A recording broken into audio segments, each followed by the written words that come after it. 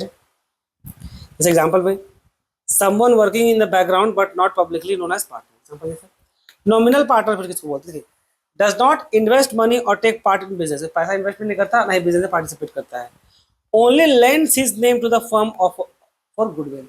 अब इसमें क्या होता है कि जो पार्टनर है ना, वो बस अपना नाम को इस्तेमाल करने देता है। ठीक है भाई, तुम्हारा बिजनेस अगर नया है, तुम मेरे नाम से बिजनेस को चलाओ, मेरा नाम मार्केट में बहुत नाम है, तुम्हारा सामान बिक जाएगा। ऐसा होता है बच्चों, ये लाइफ में होता है। ठीक है, तो लाइबल टू आउटसाइडर, और अभी वो ऐसा अपना नाम को इस्तेमाल करने देता है, ऑब्वियसली भाई जो आउटसाइडर को वो लाइबल हो वो पार्टनर। ठीक है, अब वो पार्टनर अगर अपना नाम को इस्तेमाल करने दिया कि भाई तो ठीक है, मेरा नाम पे मार्केट, ऐसा समझिए मार्केट में ये राम नाम का प्लेयर है जो बहुत बड़ा है, बहुत एक्सपर्ट है उस फील्ड में, वो पूरा एक्सपर्ट है, पूरा पब्लिक इसको पूरा मार्केट जानता है। अब हम लोग एक नया नया फर्म खुला, तो जान पहचान का रिलेशन का था, तो उसको बोले कि अंकल ऐसे ऐसे बात है, हम लोग नया बिजनेस खोले, वो चल नहीं रहा ठीक से। तो राम क्या हुआ भाई, अपना नाम दे दिया, ठीक है मेरा नाम को इस्तेमाल करो जब बिजनेस करो। तो पब्लिक लोग तो इस नया बिजनेस इसे थोड़ी कॉन्टेक्ट कर रही है, काम या दूसरे से काम करा रही है कि भाई इसके ऊपर उसको ट्रस्ट है, इस नया पर्सन पे नहीं, उसको ट्रस्ट उस राम पे है जो मार्केट का प्लेयर है, खिलाड़ी है बहुत बड़ा, तो उसके नाम पे सारा काम हो रहा है। तो सोच के देखिए, अगर कोई काम में गड़बड़ी निकले, लॉस हो जाए, कुछ भी हो जाए, तो जिम्मेदारी किसका होगा, इस राम का ही होगा ना, तो मेन बिजनेस इसी के नाम पे तो हो रहा है। ठीक है, तो ये था बच्चों नॉमिनल पार्टनर बोलने का मतलब। ठीक है, जैसे celebrity agreeing to be called partners but not involve in work of profit. Partner by estoppel, अब पार्टनर बाय स्टॉपल बोलता क्या होता है भाई, ये कोई रियल पार्टनर नहीं है, बट इसका हरकत दिखाता है ऐसा है कि भाई वो पार्टनर है। जैसे क्या, other rely on that give the credit to the firm, so he becomes liable to the outsider. अब क्योंकि वो ऐसा इंप्रेशन ही दिया है, अपना अपना एक ऐसा इंप्रेशन दिया है नॉर्मल पब्लिक लोगों को कि भाई हाँ ये पर्सन, ऐसा इंप्रेशन दिया है बाकी सभी पब्लिक को ऐसे टाइप से कि ये आपका मान लीजिए ये ABC लिमिटेड का पार्टनर, जब वो है नहीं, बस तब दुनिया को जता दिया कि हाँ हम भी इसका पार्टनर, जब वो है नहीं, तो ये जो पब्लिक लोग है, पब्लिक लोग तो इसका नाम पे ना सारा काम कॉन्ट्रैक्ट की है, तो बाद में तो उंगली इसको करेगी कि नहीं, करबे करेगी। ठीक है, तो ये है, तो कैसे जताती है भाई कि हाँ इसका पार्टनर, जैसे जता रही है क्या, अब सोचिए वो मीटिंग अटेंड कर ले रहा है, वहाँ पर साइन डॉक्यूमेंट्स में साइन कर दे रहा है एक पार्टनर की तरह। इसलिए पार्टनर बाय होल्डिंग आउट, ये और आपका ये स्टॉपल ऑलमोस्ट सेम होता है, ये भी क्या है similar to estoppel, but here person does not deny when people call him a partner. अंतर बस इतना है कि सब कुछ सेम है, बस अब यहाँ पर क्या कोई पर्सनली इस आदमी से पूछ दिया कि क्या तुम इसके पार्टनर हो, और ये जबकि नहीं है, जबकि ये पार्टनर नहीं है, अब ये बस कुछ बोला ही नहीं, शांत रह गया। तो जब शांत रह गया भी तो फिर पब्लिक तो एंज्यूम कर लेगी ना कि हाँ ये पार्टनर होगा, तो फिर क्या ये चुप रहने से क्लैरिफिकेशन नहीं देने के कारण ये आदमी फंस जाएगा, और अगर लॉस हुआ कभी चल तो ये भी एज ए पार्टनर की तरह ट्रीट कहलाएगा। तो यहाँ लिखा हुआ है कि similar to estoppel but here person does not deny when people call him a partner. जब पब्लिक को पूछा क्या तुम पार्टनर, तो ये कुछ मना कर ही नहीं रहना लायक, ठीक है, तो पब्लिक सोचेगा कि हाँ पार्टनर होगा। तो by stay silent or allowing it he creates belief in others, जैसा बताया आपको। ठीक है, becomes liable to third party, और थर्ड पार्टी को तो लाइबल होगा ही भाई। तुम मुर्गा की तरह तुझसे पूछा जा रहा है क्या तुम पार्टनर हो, तुम यहाँ पर आ रहे हो जा रहे हो, खुद को दिखा रहे हो एक दूसरे को कि भाई हम मतलब बाकी पार्टनर की तरह उठना बैठना सब कर रहे हो, वहाँ काम काज जो भी है भाई, यहाँ पर तुम मीटिंग अटेंड कर रहे हो, डॉक्यूमेंट साइन कर रहे हो, तो क्या तुम भी पार्टनर पूछा गया तो कुछ बोला ही नहीं, इस टाइप का है वो। ठीक है, पार्टनर बाय होल्डिंग आउट, अब इसी में था बच्चों। ठीक है, चलिए आगे देखते हैं। अब हम लोग माइनर एज ए पार्टनर के बारे में देखेंगे। ठीक है, अब जो सबसे पहला सवाल है कि क्या एक माइनर पार्टनर बन सकता है, तो जवाब है नो, सीधा सीधा जवाब है कि नहीं, कोई भी माइनर पार्टनर नहीं बन सकता। पर यहाँ पर अब क्या लिखा हुआ है, यहाँ पर लिखा हुआ है a minor can be admitted to the benefits of the partnership but cannot be full partner. इसका मतलब क्या हुआ, इसका मतलब ये हुआ कि एक जो माइनर है, ठीक है, माइनर बोलने का मतलब क्या है, माइनर बोलने का मतलब है उसको भाई उसका एज जो है 18 साल से कम है, ठीक है, उसका एज 18 साल से कम है। तो ये जो पर्सन जो भी है, ये जो पर्सन है ना, ये उस पार्टनरशिप फर्म का फुल पार्टनर नहीं बन सकता। ठीक है, वो पार्टनर नहीं बन सकता, फुल हाफ कोई भी पार्टनर नहीं बन सकता। तो फिर क्या लिखा हुआ, can you benefit to the firm. Benefits बोलने का मतलब है कि इसे होता क्या है कि मान लीजिए 3 पार्टनर था, ए बी सी 3 पार्टनर, ठीक है। सी का एक बेटा था, एक सन था, ठीक है, मान लीजिए ये उसका बेटा था। सी किसी कारण से डेथ हो गया उनका, मान लीजिए सी का किसी कारण से भी डेथ हो गया। तो भाई अब सी का घर तो रोड पे आ सकता था ना, तो ये दोनों भाई अच्छा, उसका अच्छा दोस्त था, अच्छा पार्टनर था।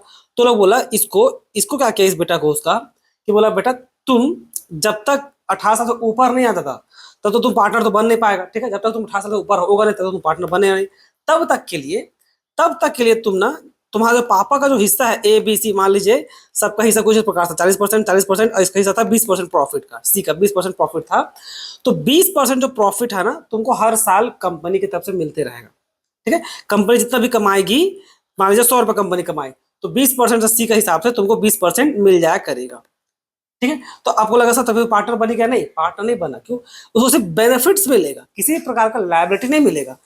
कोई भी प्रकार का, अगर ये जो कंपनी है मान लीजिए ए बी सी लिमिटेड जो भी थी पार्टनरशिप फर्म, अगर ये किसी भी प्रकार का लॉस इंकर करती है, किसी प्रकार का डैमेज हो जाता है, कुछ भी हो जाएगा, तो उन लोग का जिम्मेदारी, उसका पूरा जिम्मेदारी केवल ए और केवल बी के पास होगा। सी का जो बेटा है, ये जो है, इस पे किसी भी तरह का कोई भी लायबिलिटी नहीं आएगा, ठीक है।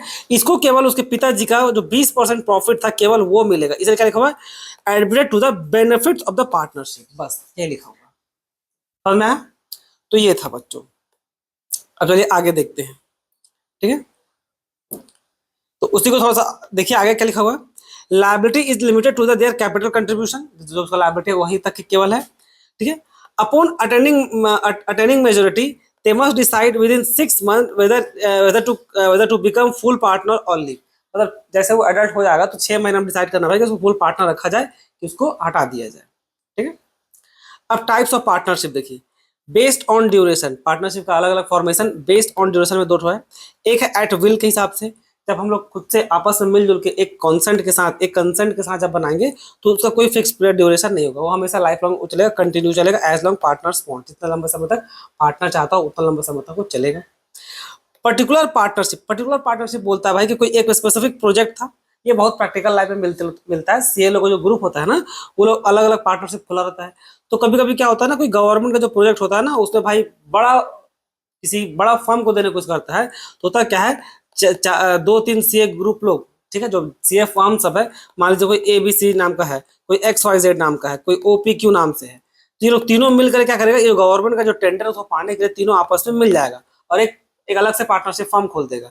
तो क्या भाई एक स्पेसिफिक प्रोजेक्ट के लिए खोला गया, जैसे वो प्रोजेक्ट पूरा हुआ, टाइम पीरियड खत्म हो गया, उसके बाद उसको फिर हटा दिया जाएगा। फिर तीनों का तीनों, फिर ये अपने रास्ते, फिर ये अपने रास्ते, फिर ये अपने रास्ते, ठीक है। अब लायबिलिटी के आधार पर पार्टनरशिप हम लोग खोल सकते हैं। एक आपका क्या, जनरल लायबिलिटी। जनरल लायबिलिटी बोलने का मतलब है कि सभी पार्टनर का अनलिमिटेड लायबिलिटी है, ठीक है। इस पर रजिस्ट्रेशन जो है आपका ऑप्शनल है, ठीक। फिर लिमिटेड लायबिलिटी बोलने का मतलब क्या है? लिमिटेड लायबिलिटी बोलने का मतलब होता है कि कोई एक पार्टनर आपका अनलिमिटेड लायबिलिटी को बियर करेगा, ठीक है। वाइल जो बाकी जो पार्टनर है उन लोग को फिर लिमिटेड लायबिलिटी होगा, ठीक है। लिमिटेड लायबिलिटी बोलने का मतलब हो गया कि कोई एक पार्टनर है, समझ लीजिए कोई एक पार्टनर इसके पास अनलिमिटेड लायबिलिटी होगा, बाकी दूसरा पार्टनर सबके पास एक लिमिटेड लायबिलिटी होगा। लिमिटेड लायबिलिटी बोलने का मतलब क्या हुआ कि जितना वो पैसा लगाया है उतना ही उसका लायबिलिटी सीमित होगा, ठीक है। जैसे कि मान लीजिए कंपनी को 100 करोड़ का नुकसान हो गया, ठीक है, और पूरा एसेट बेचने के बाद भी, पूरा एसेट वेसेट सब कुछ बेच दिया गया, जो ABC पार्टनरशिप था, सब कुछ एसेट वेसेट बेचने के बाद केवल 60 करोड़ आया, तो 40 करोड़ अभी भी पेंडिंग पे है, ठीक है। अब एसेट वेसेट सब बेच दिए, तो ये जो 40 करोड़ अभी भी पेंडिंग पे है, तो मान लीजिए दो ये पार्टनर है और इधर ये एक ए है, बी है, सी है, एक हमारे अनलिमिटेड लायबिलिटी पार्टनर है वो। तो भाई इसका लायबिलिटी क्या है, इसका पर्सनल प्रॉपर्टी से निकाल करके फिर ये 40 करोड़ पे किया जाएगा। और क्या ये लोग अकाउंट से निकलेगा? नहीं, पूरा एसेट को बेच दिया, यानी कि जितना वो पैसा लगाया था बिजनेस में, ठीक है, बिजनेस में यानी कि ABC फर्म में जितना वो पैसा कैपिटल जो है, जितना वो कैपिटल कंट्रीब्यूट किया था, वो तो सारा निकाल ही गया, बेचने पर सब निकल गया ना। जब बेचने पर जब सब निकल गया तो अब इसको अपना जेब से, इस बी को और सी को अपना जेब से कुछ भी देने की जरूरत नहीं है। तो यहाँ पर यही लिखा हुआ है बच्चों कि ये लिमिटेड लायबिलिटी, ठीक है भाई। अदर जो पार्टनर्स का लायबिलिटी लिमिटेड होगा। लिमिटेड लायबिलिटी बोलने का मतलब है कि जितना कैपिटल वो कंट्रीब्यूट किया है, जितना पैसा वो कंट्रीब्यूट किया बिजनेस में लगाया है, उतना ही पैसा उसका डूबेगा। समझ में आया? ठीक। अब देखते हैं पार्टनरशिप डीड क्या होता है। देखिए पार्टनरशिप डीड को बच्चा लोग ना पार्टनरशिप समझ लेता है, बात को समझिए। पार्टनरशिप डीड क्या है? पार्टनरशिप डीड आपका एक रिटर्न एग्रीमेंट है। रिटर्न एग्रीमेंट है जिसमें दुनिया भर का रामायण कहानी लिखा हुआ है कि मान लीजिए ABC तीन पार्टनर, जो ABC private limited partnership firm जो करके ये लोग खोला। अब इस पार्टनरशिप डीड में पूरा रामायण कहानी लिखा रहता है कि भाई उसका नाम क्या होगा, नेचर क्या होगा बिजनेस का, कितना पैसा कौन लगाया है, कितना प्रॉफिट शेयरिंग रेशियो होगा, ड्यूटीज क्या है, सैलरीज क्या है, दुनिया भर का मतलब XYZ सब इस पे पार्टनरशिप डीड में लिखा रहता है। तो याद रखिएगा क्योंकि वो लिखा रहता है इसलिए क्या है वो, ये आपका रिटेन है। ठीक है, क्या पार्टनरशिप डीड ओरल हो सकता है? तो जवाब है नहीं, पार्टनरशिप डीड हमेशा आपका रिटेन ही होगा। ठीक है, हाँ पार्टनरशिप का जो फॉर्मेशन है, पार्टनरशिप का जो फॉर्मेशन है वो आपका रिटेन साथ ही साथ आपका ओरल भी हो सकता है, इस बात को ध्यान में रखिएगा। ठीक है, वर्बली मुंह के दम मतलब ट्रस्ट पे भी केवल खुल सकता है और रिटर्न भी तो खुल ही सकता है। और पार्टनरशिप डीड जो होता है ना वो आपका रिटर्न एग्रीमेंट ही होता है। क्या होता है वो हम लोग का रिटर्न एग्रीमेंट होता है, इस बात को थोड़ा सा ध्यान में रखिएगा। इसको इससे लिंक नहीं कीजिएगा फॉर्मेशन से। ठीक, अब देखिए रजिस्ट्रेशन। रजिस्ट्रेशन पार्टनरशिप में क्या है भाई कि वो ऑप्शनल है, मतलब क्या है, मर्जी है तो कराओ, नहीं मर्जी है तो मत कराओ। लेकिन बट हाईली एडवाइजेबल, क्यों हाईली एडवाइजेबल? इसलिए क्योंकि देखिए मान लीजिए ये XYZ फर्म है और इधर ABC फर्म है। ठीक है, ये रजिस्टर्ड है और ये रजिस्टर्ड नहीं है। अब रजिस्टर्ड नहीं रहेगा ना तो दिक्कत क्या होगा, मान लीजिए रजिस्टर्ड है। ठीक है, तो इन दोनों के बीच में कॉन्ट्रैक्ट हुआ था मान लीजिए 50 लाख का। ठीक है, इन दोनों के बीच में कॉन्ट्रैक्ट हुआ था जिसमें मान लीजिए आर को ना, ये तो आर को बोलते हैं, ये तो रजिस्टर्ड है ना, XYZ को इन लोग का काम करके देना था ये 50 लाख का। ठीक है, बाद में XYZ पीछे हट गया कि हम नहीं करेंगे जाओ। तो ये जो ABC है जाके कोर्ट में केस कर सकता है ना, क्या भाई काम नहीं किया, मारना पीटना लॉ में कोई सॉल्यूशन नहीं होता। ठीक है, मारपीट ये ABC वाला सब XYZ से मारपीट नहीं करेगा। ये जनरली हम लोग क्या करेंगे, हम लोग को लीगल सहारा लेना पड़ता है भाई, हम लोग क्या करेंगे कोर्ट के पास जाएंगे। ठीक है, अब क्योंकि ये रजिस्टर्ड नहीं है ना तो उसका कोई सुनवाई नहीं करेगी कोर्ट। भाई पर रजिस्टर्ड नहीं हो ना, ठीक जाओ पहले घर रजिस्ट्रेशन करा के आओ, उसके बाद तुम्हारा सुनवाई होगा। तो ये दिक्कत है। हाँ इसका उल्टा जरूर हो सकता है। उल्टा क्या हो जाएगा, उल्टा हो जाएगा कुछ इस प्रकार से, उल्टा कुछ इस प्रकार से हो जाएगा कि मान लीजिए यही सेम काम ABC को करके XYZ को देना होता 50 लाख, यही सेम काम आप ABC को करके देना XYZ को, और ABC मुखर रहा है और ये रजिस्ट्रेशन भले नहीं है और ABC मुखर रहा है लेकिन ये रजिस्टर्ड है, तो XYZ घसीट के ABC को कोर्ट पे ले जा सकता है। ठीक है, और कोर्ट फिर की जबरदस्ती ये काम करवाएगी या तो फिर तो कंपनसेशन दिलवाएगी, जो भी कारण हो। ठीक है, तो ये होता है बच्चों। ठीक है, रजिस्ट्रेशन कराइएगा ना तो आपको राइट्स और लायबिलिटी दोनों मिलेगा, लेकिन अगर रजिस्ट्रेशन नहीं कराइएगा तो आपके पास केवल लायबिलिटी रह जाएगा, राइट्स तो आपका खत्म हो जाएगा। तो ये दोनों में अंतर होता है। ठीक है, ये है आपका रजिस्ट्रेशन में कॉन्सिक्वेंस ऑफ नॉन रजिस्ट्रेशन तो आपको बता दिए, प्रोसीजर वो उतना हम लोग नहीं देखते प्रोसीजर। ठीक है, फिर आगे हम लोग इस पे कोऑपरेटिव सोसाइटी में। अब कोऑपरेटिव सोसाइटी क्या होता है? कोऑपरेटिव सोसाइटी समझ लीजिए बहुत सारा ग्रुप ऑफ मेंबर लोग होता है। ठीक है, बहुत सारा ग्रुप का मेंबर लोग क्या होता है भाई, एक दूसरे का दुख दर्द समझता है, यह दुख दर्द ही नहीं बहुत सारी चीजें होता है। और ये लोग क्या करता है, ये लोग सब आपस में मिलके अपना पर्सनल इंटरेस्ट के लिए, ठीक है, पर्सनल इंटरेस्ट जो ग्रुप का इंटरेस्ट हो, ये लोग जो ग्रुप बनाया इस ग्रुप का जो भी इंटरेस्ट होगा, इस इंटरेस्ट को फुलफिल करने के लिए एक समझिए सेटअप खोलता है, उसको क्या बोलता है आपका कोऑपरेटिव सोसाइटी। कोऑपरेटिव सोसाइटी के अंदर में जैसे आप सुने होंगे word cooperative bank, cooperative bank सुने होंगे, ये कॉमन है समझिए। कोऑपरेटिव सोसाइटी बड़ा वर्ड है, कोऑपरेटिव बैंक क्या है, कोऑपरेटिव सोसाइटी में सब कुछ आ सकता है भाई, किसी प्रकार का स्पोर्ट्स हो गया, बैंकिंग सिस्टम हो गया, कोई बिजनेस हो गया, कुछ भी हो सकता है। लेकिन जब कोऑपरेटिव बैंक बोलते हैं क्या स्पेसिफिक उसी का अंडर का एक पार्ट है। तो आप कोऑपरेटिव बैंक जरूर सुने होंगे भाई, कोऑपरेटिव सोसाइटी सुने ना सुने हो पर कोऑपरेटिव बैंक जरूर सुने होंगे। अब देखिए इसके बारे में हम लोग पढ़ेंगे, क्या लिखा हुआ पढ़िए। सबसे पहले लिखा हुआ ये कि ए वॉलंटरी एसोसिएशन ऑफ पर्सन, जैसे बोले सबको मिलजुल करके एक जगह ग्रुप बनाता है with the motive of welfare, यानी कि जो पर्सनल इंटरेस्ट है, जो वेलफेयर पूरा सोसाइटी का नहीं। अब वेलफेयर लिखा हुआ उसका मतलब है कि पूरा सोसाइटी का वेलफेयर करने निकल जाए, नहीं, वो जो ग्रुप बना है उस ग्रुप का जो पर्सनल इंटरेस्ट है केवल उसका वेलफेयर, यानी अपना ये जो ग्रुप था 4 पर्सन का मान लीजिए तो केवल 4 पर्सन का welfare.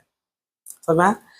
Registered under the cooperative society act 1912, इस एक्ट के अंदर रजिस्टर्ड रहेगा। अब कुछ फीचर्स देखिए, वॉलंटरी मेंबरशिप, अब सबको मिल करके हाँ हाँ हाँ या ना बोलेगा, ठीक है। Open to all members can join early, ठीक। Legal status separate legal entity, obvious है भाई, लॉ के तहत खुला है तो लॉ के तहत ही बंद होगा, ठीक है। लीगल लीगल स्टेटस मिला सेपरेट लीगल एंटिटी, मतलब व्हाट, कि कोऑपरेटिव सोसाइटी अलग रहेगा अपना ओनर से, समझ में आया।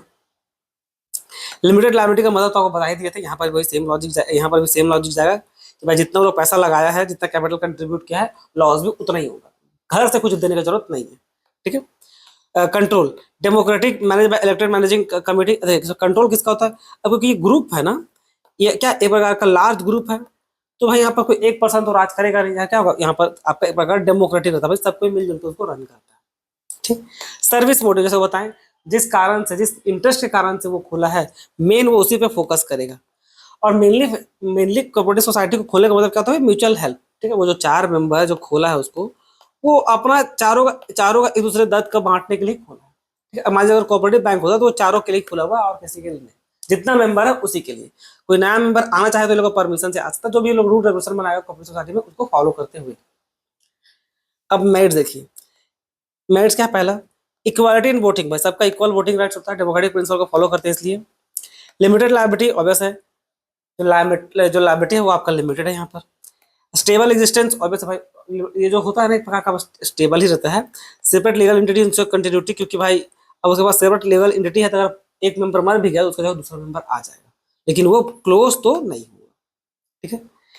Economy in operation, elimination of middle man, reduce cost. अब देखिए ये लोग खोला था अपना पर्सनल इंटरेस्ट के लिए ना, तो ये लोग मिडिल मैन को रिड्यूस कर देते थे। एक उदाहरण देते हैं आपको, अब मेरे ही पापा मान लीजिए कोऑपरेटिव एक बैंक है, उसके मेंबर है, तो होता क्या है, ये जो बैंक है, ये जो प्रॉफिट अर्न करती है, अब ऐसा तो प्रॉफिट को मेंबर में बांट देती है, प्रॉफिट को डायरेक्टली बांटती है, ये क्या करती है ना, ये समझिए गिफ्ट दे देती है उस प्रॉफिट का। अब होता है गिफ्ट, गिफ्ट क्या है ना, डायरेक्ट मैन्युफैक्चर से खरीद के क्या होता है भाई, मिडिल मैन को सीधा हटा जाता है, तो अच्छा क्वालिटी का सस्ता में मिल जाता है। एक और भी बेनिफिट होता है, कोऑपरेटिव बैंक में जब लोन लीजिएगा ना, तो कोऑपरेटिव बैंक का जो लोन होता है वो इंटरेस्ट होता है वो ऑलमोस्ट एकदम नेग्लिजिबल टाइप का, एकदम बहुत ही ड्रास्टिक लेवल का कम होता है। बैंक अगर 14% साल भर में चार्ज करेगी ना, तो कोऑपरेटिव सोसाइटी मुश्किल से आपसे 1.5% 2% ऐसे चार्ज करेगी, तो दोनों में बहुत अंतर होता है, ठीक है। तो क्या मिडिल मैन हट गया ना, तो बहुत ही सस्ता में मेंबर लोग, जितना भी मेंबर सबका सबका बढ़िया से वेलफेयर हो जाता है। इज फॉर्मेशन बहुत इजीली खोल सकते हैं, लीगल फॉर्मेलिटीज कुछ खास रहता नहीं है, ठीक है। लिमिटेशन क्या है, लिमिटेड रिसोर्सेज, अरे वो 4 मेंबर है तो भाई पूरा बर्डन तो 4 लोग पे ही आएगा। अब 4 लोग हैं तो कितना का लोन ले पाएगा ये लोग, 5 लाख 10 लाख का, अगर अच्छा खासा कैपिटल इंट्रोड्यूस किया तो, ठीक है। पर अगर वही 400 होता, 4,000 होता, तो फिर भाई बहुत कम पैसा कंट्रीब्यूट करना पड़ेगा और सबको पैसा भी ज्यादा मिल सकता है। इनएफिशिएंट इन मैनेजमेंट, अब देखिए inability to pay high salary lead to the lack of professional management. अब देखिए कोऑपरेटिव मेंबर जो है वो 4 अगर मिलकर खोला है, खोलने को तो बहुत कोई लोग खोल सकता है, 4 5 10, हालांकि कोई लिमिटेड नंबर है, एग्जैक्ट याद नहीं आ रहा है, तो उतना मिलेगा तो खोल सकते हैं। तो फिर भी भाई एक लिमिटेड अमाउंट भी है ना, एक लिमिटेड नंबर पे है ना, बहुत सारा कंपनी की तरह तो बहुत सारा नहीं है, ये उसका एक दिक्कत है, ठीक है। लैक ऑफ सिक्योरिटी, अबे भाई ओपन टू ऑल मेंबर्स, सबको ओपन है, तो सबको पता है बिजनेस में क्या हो रहा है क्या नहीं हो रहा है, ठीक है। गवर्नमेंट कंट्रोल, गवर्नमेंट भी इसमें थोड़ा बड़ा इंटरफेयर करती है ताकि भाई किसी भी मेंबर के साथ क्या बोले अन्याय ना हो। खासकर जब पंजाब और महाराष्ट्र बैंक करके शायद 2019 में, बैंक ऑफ महाराष्ट्र है कि नहीं, बैंक ऑफ महाराष्ट्र, जब पंजाब एंड महाराष्ट्र एक कोऑपरेटिव सोसाइटी हुआ करती थी, जो 2019 में क्या होता ना कि कुछ फ्रॉड हो गया था, तो वो बैंक होने वाली थी, तो वहां पर अगर गवर्नमेंट नहीं होती तो बहुत पैसा डूब जाता, तो गवर्नमेंट का इंटरफेयर करना भी जरूरी बन जाता है, ठीक है। टाइप्स ऑफ कोऑपरेटिव सोसाइटी, अलग अलग टाइप्स है। अब देखिए उस जैसा आपको बताया था ना कि कोऑपरेटिव सोसाइटी एक बड़ा टर्म है, उसके अंदर बहुत सा आता है। पहला क्या, एक क्या है आपका कंज्यूमर कोऑपरेटिव सोसाइटी। अब कंज्यूमर कोऑपरेटिव सोसाइटी बोले मतलब क्या है कि इसमें protect consumer interest, eliminate middleman to provide good quality goods at reasonable rate. वो अलग अलग एक समय में एक आरसीएम नाम का कॉन्सेप्ट हुआ करता था, RCM, right to concept marketing करके। अभी भी आपको एमवे का कुछ कुछ है, एमवे है कि क्या एग्जैक्ट याद नहीं आ रहा है, या मोदी केयर हुआ, ये सब वर्ड अगर आप सुने होंगे, इस प्रकार से वो कोऑपरेटिव सोसाइटी की तरह ही है, ठीक है। आपको रिजनेबल रेट पे एक अच्छा प्रोडक्ट थमा देता है, ठीक। फिर क्या, producer cooperative society, protect small producer, small ये लोग क्या छोटे छोटे प्रोड्यूसर लोग मिल करके एक बड़ा सा सप्लाई चेन बना लेता है, ठीक है। फिर मार्केटिंग कोऑपरेटिव सोसाइटी, यहाँ पर क्या है कि भाई help small producer to sell product pool output for better marketing. बहुत कोई लोग मिल करके एक मार्केटिंग कोऑपरेटिव सोसाइटी ही बना लिया है, ठीक है। फार्मर कोऑपरेटिव, फार्मर लोग का भी अपना होता है, जहाँ पर लोग अच्छा प्रोडक्शन का इम्प्रूव करने के लिए अच्छा, माफ कीजिएगा, providing better inputs and technique, अच्छा सा टेक्निक मिल सके, प्रोडक्शन कैसे करें, जो अगर टूल्स है, ट्रैक्टर हो गया या जो जो और भी बहुत सा चीज़ का जरूरत पड़ जाता है खेती किसानी में, उसके लिए भी क्रेडिट कोऑपरेटिव सोसाइटी, जैसा वो बताया, इधर भी लोग लो इंटरेस्ट रेट पे चार्ज करता है, जैसे आपको कोऑपरेटिव बैंक बोले उसी प्रकार समझ लीजिए इसको आप। कोऑपरेटिव हाउसिंग सोसाइटी, घर बनाने के लिए बहुत बार यहाँ पर लोन मिलता है, ठीक है। ये अमूल का एग्जाम्पल है, अमूल एक बहुत बड़ा क्लासिकल कोऑपरेटिव सोसाइटी का उदाहरण है, ठीक है। अब ये लास्ट बचा है बच्चों, जॉइंट स्टॉक कंपनी। अब जॉइंट स्टॉक कंपनी इसको बोलते, देखिए जॉइंट स्टॉक कंपनी का जो डेफिनेशन कुछ इस प्रकार से है कि एक आर्टिफिशियल पर्सन, यानी कि ह्यूमन बीइंग ना होकर के समझ लीजिए कोई एक आर्टिफिशियल एक नॉन लिविंग थिंग्स है, ठीक है, क्रिएटेड बाय लॉ, जिसको हम लोग लॉ के द्वारा क्रिएट किए हैं विद सेपरेट लीगल एंटिटी, उसका और सेपरेट लीगल एंटिटी भी है। उसके बाद perpetual succession and a common seal. Common seal बोलने में समझते हैं बच्चों, कॉमन सील बोलने का मतलब समझ दीजिए उसका सिग्नेचर, ठीक है, वो जो साइन होता है ना वो सिग्नेचर। क्यों? ठीक है, क्योंकि अब ये एक इसका एक लॉ के द्वारा क्रिएट हुआ है और इसका एक सेपरेट एंटिटी है, तो किसी के साथ उसको कॉन्ट्रैक्ट करना पड़ेगा तो भाई वहां तो साइन करना पड़ेगा ना, तो साइन करने के लिए क्या साइन करेगा, सिग्नेचर चाहिए कि नहीं, तो जो कॉमन सील होता है ना उसका मतलब क्या होता है समझ लीजिए सिग्नेचर, समझ में आया? और ये गवर्न किससे होगा, ये गवर्न होगा हम लोग का कंपनी एक्ट 2013 से, ठीक। इसके अंदर हम लोग का दोनों आता है, एक हम लोग का प्राइवेट कंपनी भी इसी के अंदर में आएगा और समझ लीजिए हम लोग का पब्लिक कंपनी भी इसी के अंडर आएगा। बाद में हम लोग प्राइवेट कंपनी और पब्लिक कंपनी को इसके थोड़ा देर बाद उसको देखेंगे, ठीक है। चलो मैं समझते हैं कि जॉइंट स्टॉक कंपनी का जो फीचर सब है सो उसको हम लोग थोड़ा डिटेल में देखने का काम करते हैं, ठीक है। तो फीचर में पहला फीचर क्या है, आर्टिफिशियल पर्सन, जैसा वो बताएं कि एक आर्टिफिशियल पर्सन है, जैसे समझ लीजिए ना कि एक ह्यूमन बीइंग तो है नहीं, वो आर्टिफिशियल आपको एक नॉन लिविंग है, जैसे कोई कंपनी का बिल्डिंग होल्डिंग है या कंपनी कोई है, ये है, ये एक लिविंग बींग्स नहीं है, आर्टिफिशियल पर्सन है। आर्टिफिशियल बोलने का मतलब है कि लॉ के द्वारा वो बनाया गया, क्रिएट किया गया है, ठीक है। Created by law, can own property, sue and can be sued by but in intangible. अब ये जो कंपनी है, अब ये कंपनी है, मान लीजिए कोई भी, मान लीजिए XYZ, जो भी इसका नाम है XYZ लिमिटेड इसका नाम रख दिए। अब भाई अपना नाम पे प्रॉपर्टी खरीद सकती है, जैसे रिलायंस कंपनी, टाटा कंपनी, उसका नाम पे अपना प्रॉपर्टी है कि नहीं। वो किसी को कंपनी किसी को सू कर सकती है, बिल्कुल कर सकती है, बहुत कॉमन सा चीज है। अगर आप लोग जो एक था ना अभी लेटेस्ट में मामला लीगल है बोल करके चला है, उसमें देखे हैं वो, ये इसी इसी इसी फीचर का ये सेपरेट एंटिटी कहाँ गया, ये कैन बी स्यू जो था ना, उसमें जो सेपरेट एंटिटी का जो कॉन्सेप्ट है, ये सेपरेट लीगल एंटिटी का जो प्रिंसिपल है उसका इस्तेमाल करके वो खुद के ऊपर केस फाइल कर देता है, मामला लीगल है जो एक सीरीज है उसमें, तो ये वैसा ही है, ठीक है। तो ये दूसरे के ऊपर सू कर सकता है और इसके ऊपर भी कोई सू कर सकता है। और वैसे अगर कोई कॉन्ट्रैक्ट किसी के साथ कॉन्ट्रैक्ट किया, किसी पर्सन के साथ कंपनी कॉन्ट्रैक्ट की है किसी चीज को, टारगेट को पूरा करने के लिए, और उसको टाइम पे पूरा ना करे तो उसके ऊपर केस हो सकता है, ठीक है। और बट इन इंटेंजिबल, अब देखिए ये सब जो होता है ना, ये सब कंपनी के ऊपर आप शो कर सकते हैं, पर ऐसा नहीं कि कंपनी को उठा के आप जेल में डाल दीजिएगा, समझ में? कंपनी को आप उठा के जेल में नहीं डाल सकते। कंपनी को लिविंग बींग्स थोड़ी ना जिसको आप जेल में डाल दीजिएगा, भाई उसको दे दिए 100 साल का सजा, जाओ वहां सड़ो, वैसा तो होने से रहा।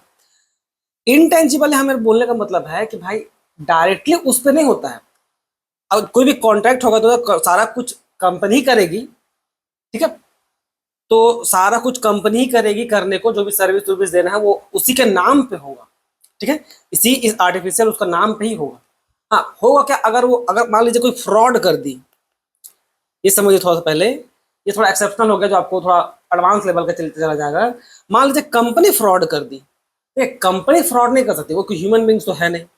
फ्रॉड करने वाला उसका कोई जो पोस्ट में बैठा होगा, मान लीजिए उसका मैनेजिंग डायरेक्टर है, वो फ्रॉड किया। अब कॉन्ट्रैक्ट तो कंपनी के नाम पे हुआ ना, तो अल्टीमेटली तो कंपनी पे केस होगा अगर फ्रॉड वो किया है। तो जब इस तरह का जब सिनेरियो होता है ना, तो भाई कंपनी को तो जेल में उठा के नहीं भेज सकते ना बच्चों, कंपनी खुद थोड़ी ना जिसको पनिशमेंट का एहसास होगा। तो उस केस में ना ये जो लॉ है ना, ये जो लॉ है सेपरेट लीगल एंटिटी जो ये लॉ है ना, इसको हटा दिया जाता है।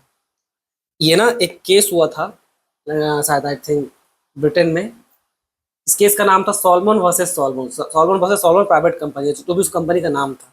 तो उस केस में डिसाइड हुआ था कि अगर अगर कोई फ्रॉड करेगा ना कंपनी, तो भाई कंपनी को उठा कर डाल नहीं सकते आप। तो होगा क्या कि ये जो लॉ है इसका एक एक्सेप्शन बनाया जाएगा कि भाई उस सिनेरियो में ये जो लॉ है जहां पर इंसान को और उसका कंपनी ओनर को दो अलग अलग सेपरेट पर्सन रखते हैं, इस फ्रॉड केस में ये लॉ को हटा दिया जाएगा और फ्रॉड केस में उस इंसान को जेल भेजा जाएगा। करना है तो ये था, ये आप लोगों को सिलेबस में था नहीं, ये थोड़ा आप आगे जाके पढ़ते हैं, पर आ गया तो हम बता दिए। ज़्यादा टाइम तो ज़्यादा टाइम नहीं लिए होंगे इसमें हम। ठीक है, समझ में आ गया। आर्टिफिशियल पर्सन बोलेंगे मतलब सेपरेट लीगल एंटिटी, जैसा आपको जस्ट बताएं कि अपना ओनर से वो बिल्कुल अलग होगा। ठीक है, उसका अपना पैन कार्ड, वोटर आईडी, जैसा आपको बताए थे।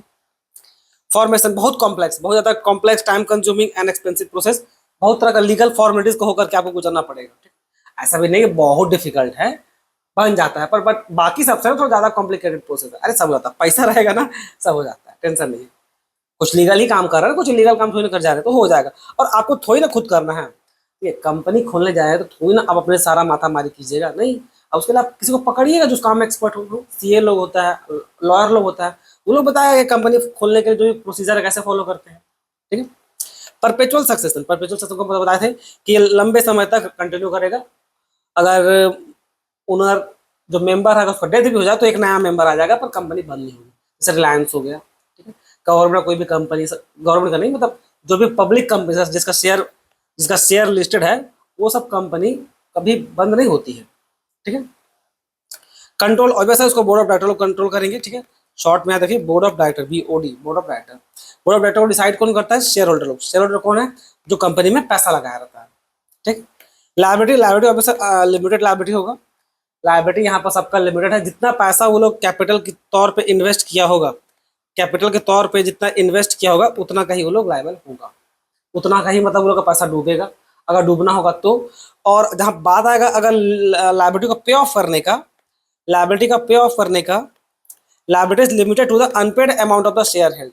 हम लोग समझते थे, इसका मतलब आप लोग अभी समझाना बहुत दिक्कत होगा, क्या कि ये क्लास 11 का में है और मेनली शेयर आप पढ़े हैं नहीं, मेनली शेयर चैप्टर आप पढ़े नहीं हैं, इसलिए तो अगर इसको थोड़ा सा डिटेल में समझा दूँ, समझ लीजिए ना, एकदम शॉर्ट में समझाने की कोशिश करते हैं। हर शेयर का ना कीमत होता है। मान लीजिए एक शेयर का दाम 100 रुपये है, ठीक है, तो बहुत बार होता है ना शेयर का पैसा हम लोग ऐसा नहीं है, कोई भी इंसान मान लीजिए एक शेयर 100 रुपये दाम है तो पूरा 100 रुपये हम लोग एक बार में दे दिए, ऐसा हम लोग नहीं करते हैं रियल लाइफ में। ठीक है, उसको हम लोग टुकड़ों में भेजते हैं पैसा को। तो मान लीजिए इस 100 रुपये में कोई ये पर्सन है, इस 100 रुपये में ना मान लीजिए 60 रुपये दे दिए और 40 रुपये पेड नहीं किए, ये पेड है और ये क्या अनपेड है, यानी कि ये वाला पैसा पेड नहीं है। तो अगर कल जगह कंपनी डूबती है तो 60 रुपये तो उसका डूब ही जाएगा इस आदमी का, और ये लाइबल एक्स्ट्रा और कितने के लिए होगा? इस 40 रुपये के लिए, और जो वो अभी तक नहीं दिया है। इसी के लिए बच्चों ये लाइन लिखा हुआ है, ये वाला, liability is limited to the unpaid amount of the share. समझ में? ठीक, तो अब इतना काफी है, और ज्यादा नहीं चाहिए। Risk bearing, risk spread over the large number of share, obviously बहुत सारा इसमें मेंबर होगा, इसमें तो लाखों मेंबर निकल सकता है। ठीक है, तो ये है। मेरिट्स क्या है?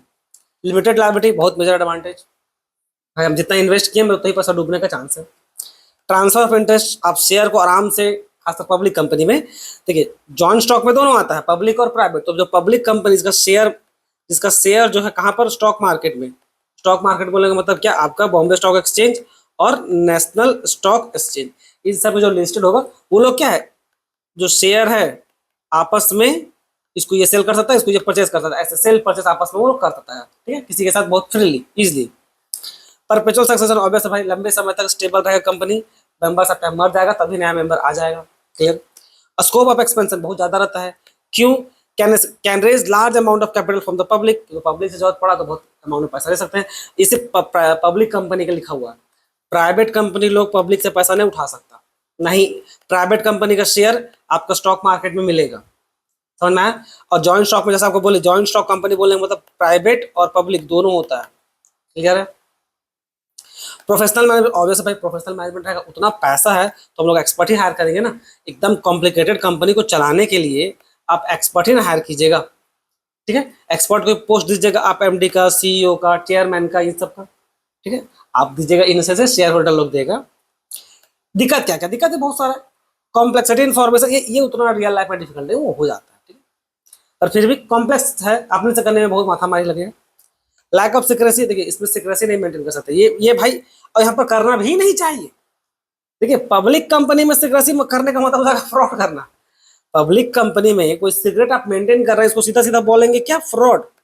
सेबी का जो हम लोग जो सेबी है उसका गाइडलाइन के हिसाब से भाई आपको ये जो पब्लिक कंपनी उसको होना चाहिए जितना ज्यादा वो ट्रांसपेरेंट हो सके, जितना ज्यादा वो अपना बुक्स ऑफ अकाउंट ओपन दिखा के देखिए ये हम लोग करते हैं, ये हम लोग का पूरा बुक्स ऑफ अकाउंट्स है, सारा हिसाब किताब पूरा ऑनलाइन अवेलेबल है, ए टू जेड हर चीज आप जो जो चाहे सो देख सकता है। हाँ, अब आपको लग रहा होगा सर सीक्रेट में क्या हम लोग, मान लीजिए कोई मार्केटिंग स्ट्रेटेजी है, अब मार्केटिंग स्ट्रेटेजी को थोड़ी ना रिवील करते हैं, वो वहां नहीं लिखा रहता है। मार्केटिंग स्ट्रेटेजी जो खासकर मेंबर लोग है भाई, वो लोग किस तरह का मार्केटिंग पॉलिसी अपना रहा है वो उन लोग का हाथ में रहता है, ठीक है, वो बोर्ड ऑफ डायरेक्टर लोग को पता रहता है, ठीक है, उसको रिवील नहीं करना होता है, उसका टेंशन मत लीजिए कि सर मान लीजिए आपका कोई ट्रिक है या कोई, देखिए फ्रॉड बस नहीं कर रहे हैं आप, और कोई स्पेशल दिमाग लगा करके आप मार्केट को भाई, मार्केट में प्रोडक्ट बेच रहे हैं, उसको रिवील करने की जरूरत नहीं है, उसको मार्केट को बताने की जरूरत नहीं है। मार्केट को बताना होता है भाई कि हम किसी भी प्रकार का फ्रॉड नहीं किया, जो भी है आपके सामने खुला है देख लीजिए, पैसा के हिसाब किताब देख रहे हैं। फ्रॉड मीन फ्रॉड बचो, फ्रॉड बोलने का मतलब है सीधा सीधा कि भाई पैसा का हिसाब किताब सही होना चाहिए बस, आप सही से पब्लिक को दिखा दीजिए कि मेरा 1 रुपया कहाँ लगा हुआ है, बात खत्म हो गया। इसको बोलते हैं क्या, ट्रांसपेरेंट, यानी किसी भी प्रकार का कोई भी फ्रॉड आप नहीं किए हैं, ठीक है। तो फ्रॉड बोलने का सिंपली से यही मतलब है, किसी भी प्रकार का देखिए आप पैसा छुपा नहीं रहे, आप खुलेआम देख सकते हैं मेरा पैसा कहाँ लगा। आपको अपना मार्केटिंग स्ट्रेटेजी, अपना जो आइडियाज है, इनोवेशन, वो सब पब्लिक को बताने की जरूरत नहीं है, वो आपका अपना स्ट्रेटेजी है, ठीक है।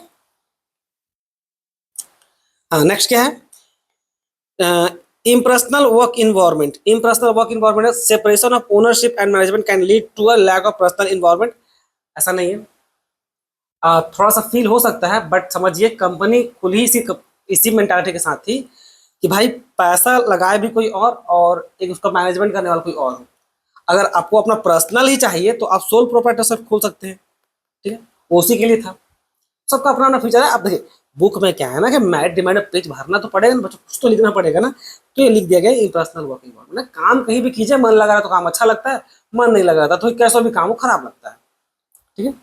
न्यूमरस रेगुलेशन, एकदम सही बात है, कंपनी लॉ कम जो न्यूमरस रेगुलेशन है, इसको समझ लीजिए सेबी का, आपका कंपनी एक्ट का 2000 जो कंपनी 2013 सबका दुनिया भर का रूल रेगुलेशन को फॉलो करना पड़ेगा। क्यों जरूरी भी है, दुनिया भर का रूल रेगुलेशन को फॉलो करना जरूरी है, क्योंकि भाई इसमें आम पब्लिक का पैसा लगा हुआ है, और आम पब्लिक का इंटरेस्ट को मतलब देखभाल करना वो टॉप प्रायोरिटी होता है, खासकर सेबी का, कंपनी एक्ट का।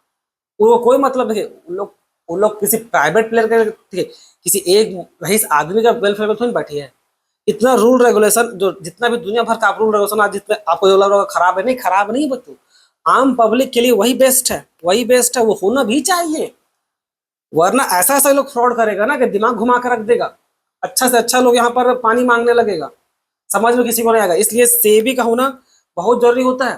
तो जो हर्षद मेहता का जो आप लोग सीरियल देखते रहते हैं, अरे देखिए फिल्म में उसका एटीट्यूड को एडमायर कर रहे हो, चलिए हमको समझ में आ रहा है, बट वो कोई अच्छा चीज नहीं है, ठीक है। उसी घमंड में भी तो चले गए ना हर्षद मेहता। और उससे पहले जो भी केस था ना, उसके पहले पता सेबी तो था, देखिए डेट आप जब चेक कीजिएगा, जो भारत हर्षद मेहता केस हुआ था ना, तो सेबी तब भी था, बट सेबी के पास वैसा पावर नहीं था गवर्नमेंट की तरफ से, वैसा पावर नहीं था। जब वो कांड हुआ ना अच्छा खासा, जब पूरा स्टॉक मार्केट क्रैश कर गया, पब्लिक का भरोसा कभी भी गवर्नमेंट स्टॉक मार्केट से टूटने नहीं देगी, चाहे कुछ भी हो जाए। वो किसी एक प्लेयर के लिए बैठी, पूरा कंट्री के लिए बैठी हुई है, और पब्लिक का पैसा लगा हुआ है, तो वो भाई गर्दन दबा देगी उस कंपनी का अगर जरूरत पड़ा तो उस हर्षद मेहता केस के बाद ना सेबी को एकदम अनलिमिटेड टाइप से पावर दिया गया, तुमको जो ठीक लगता है करो, बस फ्रॉड नहीं होना चाहिए, पब्लिक का इंटरेस्ट नहीं टूटना चाहिए, चाहे किसी का भी तुमको गर्दन दबा सेबी दबा भी देती है, कोई गलत फहमी मत पालिएगा। जब सेबी एक्शन लेने पे आ गई ना, सेबी एक्शन लेने पे आ गई तो अच्छा से अच्छा कंपनी का गर्दन दबा के रख देती है, जैसे किसका सहारा का नामो निशान मिटा दी, सेबी जो है सहारा का नामो निशान मिटा के रख दी है। देखिए आज का डेट में भी आपको कहीं उक्का दुक्का मिल जाएगा, लेकिन एक समय था जब सहारा समझिए नंबर 1 कंपनी हुआ करता था जॉब इंप्लॉयमेंट देने में, नौकरी देने में। लेकिन जब सेबी को जब पता चला कि ये फ्रॉड कर रहा है, आज आज के डेट में आपको नहीं दिखता है उसके जैसा, रिलायंस की तरह, टाटा की तरह आपको नहीं दिखेगा सहारा। एक समय में बहुत टॉप क्लास का कंपनी था वो, तो किसको उसको उखाड़ के कौन फेंक दिया, सेबी। तो सेबी का पावर को कोई कम मत आके, ठीक है, और जरूरी भी है उसको वो चीज। अब देखिए अब कुछ पर्सनल लोग अगर करप्शन वाला निकल आए वो अलग बात है, ठीक है, वो बिल्कुल एक्सेप्शनल एक्सेप्शन, हर चीज में एक्सेप्शन खोजिएगा, किसी पे भरोसा ही नहीं चाहिए बोलिए कीजिएगा, चाहे सेबी पे सब पे बोलेगा सब बिका हुआ है, तो वैसा तो दुनिया चलेगी नहीं बच्चों, दुनिया ट्रस्ट पे चलती है, ठीक है, तो थोड़ा भरोसा रखना ही पड़ता है, ठीक है। तो न्यूमरस रेगुलेशन मेंटेन जरूरी है। डिले डिसीजन मेकिंग, हाँ डिले बहुत होगा क्योंकि भाई सबका ओपिनियन जरूरी है, सबका ओपिनियन जरूरी है, इसलिए क्या होता है डिले होता है। कहीं भी अगर डेमोक्रेटिक प्रोसेस होगा ना तो वहां पर बहुत स्लो डिसीजन मेकिंग होता है। कंट्री लेवल में बात कीजिएगा तो देखिएगा इंडिया हो गया और इधर मान लीजिए चाइना है। इंडिया है डेमोक्रेटिक कंट्री को फॉलो, डेमोक्रेटिक हम लोग का प्रिंसिपल है, तो डिसीजन लेने में बहुत दिक्कत होता है। गवर्नमेंट तक अपना काम नहीं करा पाती है, बहुत तरह का दिक्कत। और वही चाइना में मजा है, कोई कुछ काम करो के दिखा दे। गवर्नमेंट ऑफ इंडिया अगर नेशनल सिक्योरिटी बोल करके भी अगर रोड बनाना चाहे तो बहुत लोग जाके कोर्ट में केस कर देगा कि ये तो भाई फॉरेस्ट को काटा जा, फॉरेस्ट को मतलब जंगल को काटा जा रहा है, पेड़ पहाड़ों को तोड़ा जा रहा है, या ऐसे कीजिएगा तो इन्वायरमेंट में ये चेंज आएगा, वो चेंज आएगा। दुनिया भर का XYZ, दुनिया भर का हर कोई ज्ञान देने वहां पहुंच जाएगा, अलग अलग खासकर NGO सब। समझ में? चाइना में करके दिखा देगा कोई ऐसा? वो NGO क्या, उसका कोई नामो निशान नहीं बचेगा। आप लोग जो डेवलपमेंट देखते हैं ना, देखिए डेवलपमेंट ऐसे नहीं पाया है, वो डेवलपमेंट अपना ऑटोक्रेटिक स्टाइल और अपना पब्लिक के अंदर डर बैठाने से पाया है। नो डाउट इसका डेवलपमेंट टॉप नॉच का है, इसमें हम एकदम कहीं से भी नहीं जुटलाते हैं। इकोनॉमिक पावर का जब बात है तो चाइना अमेरिका के बाद दूसरा है, बहुत बड़ा इकोनॉमिक पावर है वो, कोई शक का बात नहीं है। ठीक है, तो यहाँ तक पहुंचने के लिए ऐसा नहीं कि वो दूध कोई मतलब कोई ईमानदारी से वो उस पोस्ट में पहुंच गया है, सबका हाथ खून से सना हुआ है। ठीक है, कोई यहाँ ईमानदार नहीं बैठा हुआ है। और इंडिया का पब्लिक दिक्कत नहीं है, इन लोग पहुंचना तो है टॉप क्लास में, जहाँ पर चाइना अमेरिका फ्रांस बैठा है, बट अपना हाथ गंदा करना नहीं चाहता है इंडियन पब्लिक से, तो ऐसे नहीं होगा। ये हिस्ट्री है। ठीक है, हिस्ट्री थोड़ा ठीक से देखिए। टॉप में पहुंचने के लिए आपको बाकी सबकी तरह भी अपना हाथ रंगना पड़ेगा, किससे? खून से, जो रंगा हुआ है। ठीक है, अब हमें नहीं बोला मार काट का, हम बताना ये चाह रहे हैं कि लोग वैसे ही वहां तक पहुंचा है। जितना भी है, अमेरिका है, फ्रांस है, ब्रिटेन है, चाइना है, ये लोग आप अगर पढ़ के देख लीजिए हिस्ट्री, आप पढ़ के देख लीजिए, हिस्ट्री तो अवेलेबल है ना, वो लोग वहां तक कैसे पहुंचा है देख लीजिए। ठीक है, तो ये कड़वा सच्चाई है। ठीक,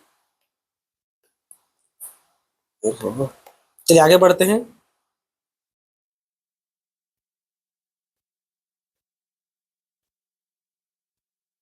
देखिए, oligarchic management in practice, a small group and board of directors manage the company, sometimes contrary to the shareholder interest। बहुत बार क्या होगा ना कि देखिए, आप जैसे बोर्ड ऑफ डायरेक्टर क्या होगा, कंपनी को चलाने का काम करता है। देखिए, ऐसे कुछ समझिए, कंपनी कुछ इस प्रकार से बटी रहती है। कंपनी हो गया, इधर हो गया बोर्ड ऑफ डायरेक्टर लोग, ठीक है, और इधर होता है शेयर होल्डर लोग। शेयर होल्डर सब क्या करता है, कंपनी में पैसा लगाता है और ये लोग कंपनी को चलाती है। हालांकि इन लोग को अपॉइंट करने का काम भी यही लोग का होता है। ठीक है, लेकिन जो बोर्ड ऑफ डायरेक्टर लोग बहुत बार क्या होगा ना, कंपनी का हित के लिए इन लोग का इंटरेस्ट को साइडलाइन कर देता है। ठीक है, देखिए बोर्ड ऑफ डायरेक्टर को चाहिए भाई कंपनी ग्रो करे, कंपनी जितना ग्रो करेगी तो भाई इसको भी बेनिफिट होगा, इसको भी बेनिफिट होगा। ये ऑन पेपर का बात बता रहे हैं। अब शेयर होल्डर को चाहिए भाई कि हम जितना पैसा लगाएं हमको ज्यादा से ज्यादा रिटर्न मिले। तो बहुत बार क्या होगा, अगर शेयर होल्डर लोग सोचते रहे कि भाई कंपनी हमको इस बार कुछ डिविडेंड देगी, डिविडेंड आप समझते होंगे, तो डिविडेंड देगी, तो बहुत बार अगर बोर्ड ऑफ डायरेक्टर को लगा कि नहीं कंपनी को पैसा का जरूरत है तो हम लोग डिविडेंड नहीं देंगे, तो इस टाइप का दिक्कत आता है। ठीक है, इन दोनों का सेपरेट चीज होता है।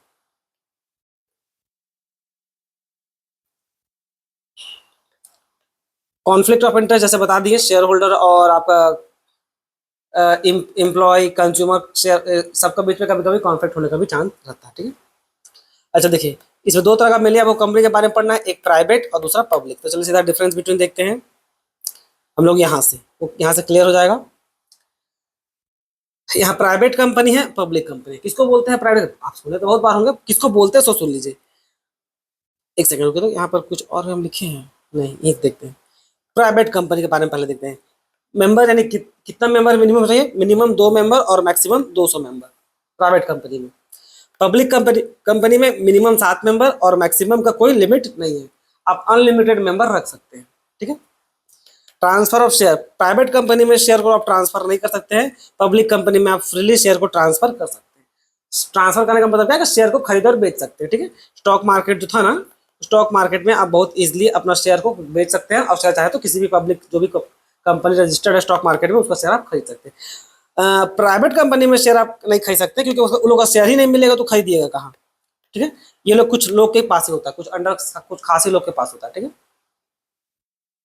पब्लिक ऑफर, क्या पब्लिक से पैसा मांग सकते हैं? नहीं, प्राइवेट कंपनी पब्लिक से पैसा नहीं मांग सकती। हाँ, पब्लिक कंपनी पैसा मांग सकती है। जो पहली बार जब हम लोग शेयर से पैसा मांगते हैं ना, उसको क्या बोलते हैं? IPO, initial public offer. ठीक है, इसलिए एक प्रॉपर तरीका है पब्लिक से पैसा मांगने का। उसके लिए आपको बहुत सारे नियम कानून फॉलो करना पड़ेगा, ठीक है। मिनिमम डायरेक्टर, इसमें मिनिमम डायरेक्टर 2, इसमें मिनिमम डायरेक्टर 3, ठीक है।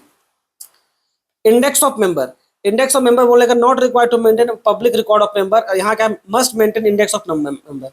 आसान भाषा में एक रजिस्टर रहता है, ठीक है, एक रजिस्टर रहता है, उस रजिस्टर में सारा मेंबर का रिकॉर्ड होता है कि भाई कौन मेरा मेंबर है, उसको कितना पैसा लगाया है, दुनिया भर का XYZ उसके बारे में जानकारी, उसी को बोलते हैं क्या, इंडेक्स मेंबर, समझना है। तो फॉर एग्जांपल है बच्चों, प्राइवेट कंपनीज लाइक बायजूस, ओला और Zerodha, public company Reliance industry, Tata Motors और इन्फोसिस, HDFC बैंक, ये सब।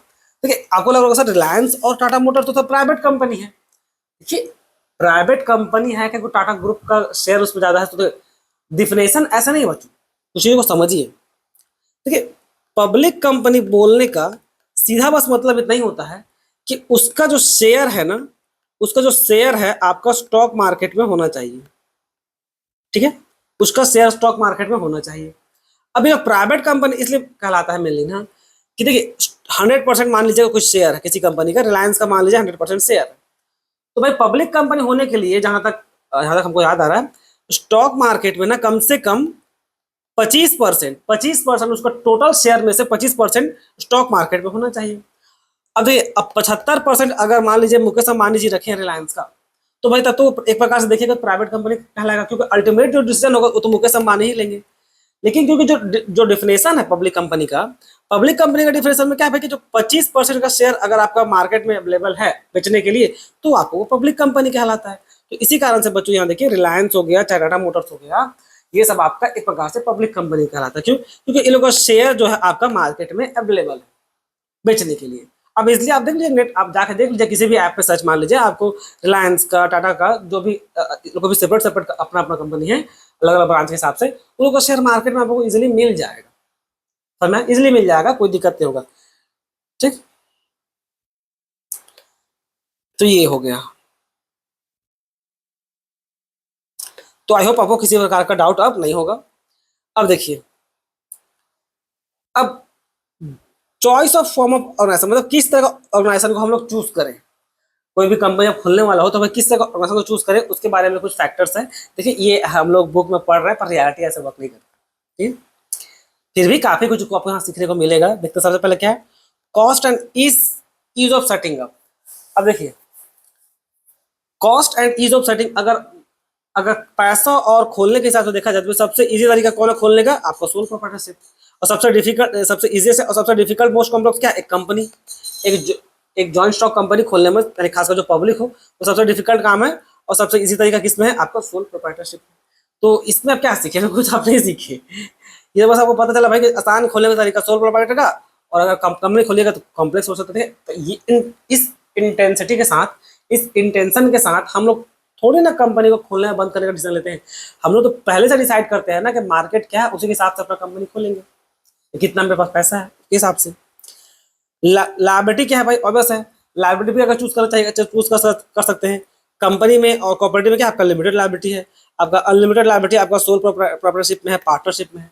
अब पार्टनरशिप हम लोग ऐसे थोड़ी नहीं खोल सकते, पार्टनरशिप को खोलने का भी क्राइटेरिया है, उसके लिए कुछ खास कर बहुत बार क्वालिफिकेशन भी चाहिए रहता है, ठीक है। कंटिन्यूटी भी मैटर करता है, कुछ कुछ कंटिन्यूस होता है, कंपनी और कॉर्पोरेटिव जैसे हो गया ये कंटिन्यूस रहता है, ठीक है। आपका ये लोग कंटिन्यू मेंटेन नहीं कर सकता, आपका सोल प्रोप्राइटरशिप और आपका पार्टनरशिप, ठीक है। वो बताते हैं ये बोलने के लिए रियलिटी में मेंटेन कर किया जा सकता है, ठीक है। मर गया क्या हुआ, उसका जब दूसरा मेंबर आ जाएगा, कम सिर्फ कॉन्ट्रैक्ट टूट जाए, होता क्या है बुक में लिखा हुआ है कि वो कॉन्ट्रैक्ट टूट जाता है और नया कॉन्ट्रैक्ट बन जाता है, कंपनी को हम लोग बंद नहीं कर देते हैं, ठीक है। लेकिन एग्जाम में लिखेगा कि ये लोग ये सुनिए मेरी बात, जो सिखाए हैं वो अलग चीज है, लेकिन एग्जाम में जो लिख रहा है वो आपको लिखना ही होगा। जैसे कंटिन्यूटी की बात कीजिएगा तो भाई इस कंपनी और कोऑपरेटिव सोसाइटी जो होता है ये लोग मेंबर बनने के बाद भी यानी ऑपरेट करेगा, यानी वो कंटिन्यूअस है। और आपका सोल प्रोप्राइटरशिप और आपका पार्टनरशिप ये लोग कंटिन्यूअस नहीं, आपको एग्जाम में लिखना पड़ेगा। हम आपको देखिए होने को अगर देखा जाए बच्चों, अगर वही लॉजिक लेना होता है तो शेयर ऑफ ट्रांसफर में जहाँ पर हम लोग पढ़े रहते क्या कि प्राइवेट कंपनी शेयर को ट्रांसफर नहीं कर सकती शेयर डिबेंचर, पर ऐसा है नहीं। जहां तक हमको याद है बहुत ही हाईली एक्सेप्शनल केस में वो भी यहाँ पर अलाउ होता है, पर एग्जाम में ये सब आप लिख नहीं सकते। एग्जाम में सीधा काट के जीरो कर देगा। एग्जाम में सीधा लिखना भाई कि प्राइवेट कंपनी शेयर को ट्रांसफर नहीं कर सकती, पब्लिक कंपनी शेयर को ट्रांसफर कर सकती। इन लोग को भी शेयर को ट्रांसफर करने का कुछ बहुत सारा रिस्ट्रिक्शन है, बोले बहुत हाईली एक्सेप्टेड कुछ केस तो हो सकता है, ठीक, उसको रहने दीजिए। तो वो सब नहीं लिखना है, लिखना वही है जो जरूरी है, जिससे आपको मार्क्स मिले, ठीक। मैनेजमेंट एबिलिटी, अब देखिए प्रोफेशनल मैनेजमेंट चाहिए तो भाई कंपनी को फेवर किया। अब प्रोफेशनल मैनेजमेंट हवा में उड़ के थोड़ी ना आता है। प्रोफेशनल मैनेजमेंट हवा, अब इसे सोच के देखिए, अब हम बोलते हैं एक अच्छा डॉक्टर चाहिए, तो किसको नहीं चाहिए अच्छा डॉक्टर, हर किसी को चाहिए। अब अच्छा डॉक्टर क्या आपको किसी विलेज में मिलेगा? ये लोग पढ़ता ही लिखते ही एमबीबीएस करने के बाद सबसे पहले डिसाइड करता है कि इंडिया छोड़ देगा। अच्छा जगह का बातें कीजिए। अब कोई विलेज में है तो कोई एमबीबीएस डॉक्टर जाके रहेगा? वही कुछ खास गिने चुना डॉक्टर ही होगा जो देश सेवा में या अपना पर्सनल किसी कारण से या देश का सेवा में भाई विलेज में रहना पसंद करेगा। वरना ये लोग एमबीबीएस पास करते ही सबसे पहला डिसीजन नहीं लेता भाई इंडिया छोड़े, जितना दोस्तों इंडिया छोड़ो, अगर कुछ टैलेंटेड है तो। और नहीं तो भाई बहुत कोई लोग फिर सिटी में बसेगा, टाउन में बसेगा, राजधानी बस, यार वो लोग अपना पर्सनल इंटरेस्ट है। हम एक बात बता रहे हैं कि भाई प्रोफेशनल मैनेजमेंट इस तरह है, एक अच्छा खासा क्वालिफाइड अगर आपको मैनेजर चाहिए तो वो फोकट का थोड़ी ना आएगा, वो अपना फीस चार्ज करेगा। अब गांव में भी अगर कोई गांव में उसको जितना सैलरी उसको मिलता है शहर में, वो अगर गांव वाले देने को तैयार हो जाए तो वही आगे बस जाएगा, ठीक है। पैसा के लिए वो आ भी सकता है, हालांकि उसको फैसिलिटी ट्रांसपोर्टेशन दिखा तो, लेकिन जब बात पैसा का आएगा तो वो भी आ सकता है, ठीक है। कैपिटल कंसिडरेशन, ऑब्वियस भाई ये तो सबसे बड़ा इंपॉर्टेंट चीज है। पैसा के हिसाब से ही नहीं आप कंपनी खोलिएगा, मतलब जो भी आप ऑर्गेनाइजेशन खोलना चाहेगा वो खोल पाइएगा। बहुत कम पैसा रहेगा तो आप थोड़ी कंपनी खोल के दिखा दीजिए, कंपनी नहीं चलेगा। अब वो सेबी खोलने भी नहीं देगा, रोक देगी कम पैसा में। डिग्री ऑफ कंट्रोल कि भाई, अब डिग्री ऑफ कंट्रोल में अगर आपको अकेले अकेले चाहिए, किसी का इंटरफेयर नहीं चाहिए, तो सोल प्रोप्राइटरशिप, अकेले बिजनेस करेंगे भाई, मेरा अपना जो भी दिमाग है, आपको लगता है मेरा अकेले आइडिया में दम है, हम अकेले कर लेंगे, तो सोल प्रोप्राइटरशिप। कॉर्पोरेशन के साथ करना है, पैसा और भी मिल गया तो फिर क्या के लिए कंपनी मनी खोलिए, ठीक है। नंबर नेचर ऑफ बिजनेस, जैसे कि डायरेक्ट कॉन्टैक्ट बिजनेस, जैसे रिटेल हो गया तो इसका डायरेक्ट बिजनेस करना है, रिटेल होटल का बिजनेस, तो सोल प्रोप्राइटरशिप, जैसे दुकान उकान जो देखते हैं आप इलेक्ट्रॉनिक्स का।